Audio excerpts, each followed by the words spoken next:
পরস্পরের বিরুদ্ধে বেনজির আক্রমণ প্রতি আক্রমণে জড়িয়ে পড়লেন উত্তরবঙ্গ উন্নয়ন মন্ত্রী উদয়ন গুহ ও পঞ্চানন বর্মা বিশ্ববিদ্যালয়ের উপাচার্য নিখিল চন্দ্র রায়। এদিন পঞ্চানন বর্মা বিশ্ববিদ্যালয়ের প্রশাসনিক ভবনের উদ্বোধন করতে গিয়ে উপাচার্যকে দেখতে না পেয়ে ক্ষোভে ফেটে পড়েন উদয়ন গুহ। মঞ্চে ভাষণ দিতে গিয়ে মন্ত্রী বলেন, নিখিল চন্দ্র রায় এখানে উপাচার্য থাকাকালীন তিনি এই বিশ্ববিদ্যালয়ের জন্য 1 পয়সাও সরকারি অনুদান দেবেন না।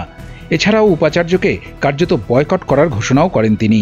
আজকের এই অনুষ্ঠানকে যাতে ফ্লপ করে দেওয়া যায়, এই অনুষ্ঠান যাতে সেইভাবে না হতে পারে, তার জন্য চক্রান্ত হচ্ছে ইউনিভার্সিটির ভেতর থেকে। আশ্চর্য হয়ে গেছে, আমি অবাক হয়ে গেছি।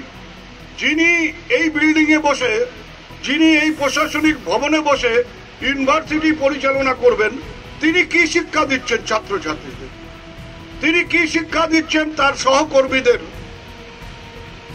পরিষ্কারভাবে নিজে গিয়ে সব জায়গায় বলে দিয়েছেন যে আজকের এই অনুষ্ঠানে উপস্থিত হওয়া যাবে না।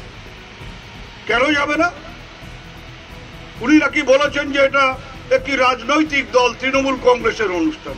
আমন্ত্রিত ছিলেন ভাইস চ্যান্সেলর, তিনি নিজে আসেননি, অন্যকে আসতে দেননি। আসলে তিনি এখানে এই ইউনিভার্সিটিতে এসছেন রাজ্যপালের হাত ধরে।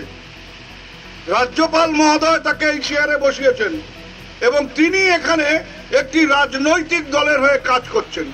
এবং উনি যতদিন এই চেয়ারে থাকবে, আর 1 টাকাও আমি মন্ত্রী থাকাকালীন এই ইউনিভার্সিটির জন্য আর 1 টাকা বরাদ্দ করা হবে না, যাতে উনি এটা বলতে না পারেন যে ওনার আমলে এই কাজটা হলো।